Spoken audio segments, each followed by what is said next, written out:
How to find referral ID on Binance.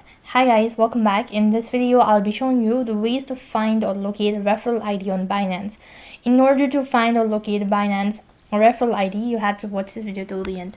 Make sure that your account is verified, and then to begin with, go ahead and log in into your Binance account.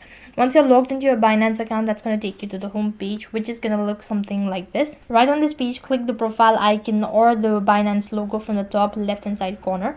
As you click on it, you'll be able to see multiple options under it, and on the shortcut, go ahead and select referral.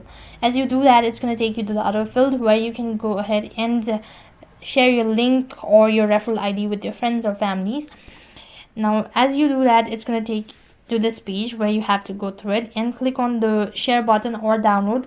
Select the method, and accordingly you can share your referral ID on Binance. So that is all for this video. I hope the video was helpful. Make sure to like, share and subscribe to our channel. Thank you for watching. See you in the next video.